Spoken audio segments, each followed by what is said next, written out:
جس ٹائم گناہ ہو جائے، گناہ کی لذت اویل ہو جائے، اویل ہونے کے بعد جب آپ کو احساس ہو رہا ہو کہ مجھے نہیں کرنا چاہیے تھا وغیرہ وغیرہ،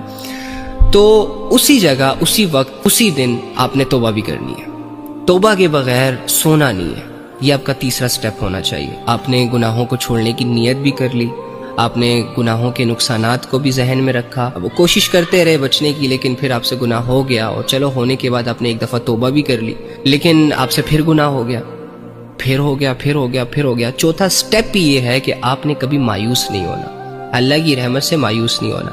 یعنی کہ آپ کوشش کر رہے ہیں بچنے کی اور آپ بار بار گر رہے ہیں، آپ سے بار بار وہ گناہ سرزد ہو رہا ہے، تو اکثر اوقات انسانوں پر وہ سٹیج آ جاتی ہے، شیطان اللہ سے مایوس کرنے لگ جاتا ہے انسان کو، کہ تم تو بار بار توبہ کر رہے ہو، بار بار تم گناہوں سے بچ رہے ہو، نہیں بچ سکتے، اور اللہ تمہیں اس دفعہ معاف نہیں کرے گا۔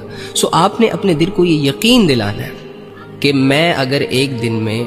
50 مرتبہ بھی ایک ہی گناہ کروں تو میں 50 دفعہ توبہ کروں۔ 50 دفعہ اگر گناہ کیا ہے ایک دن میں تو آپ کی توبہ بھی 50 دفعہ ہونی چاہیے، بغیر یہ سوچے سمجھے کہ پتہ نہیں اللہ معاف کرے گا کہ نہیں کرے گا۔ او بھائی کرے گا، جو فرشتے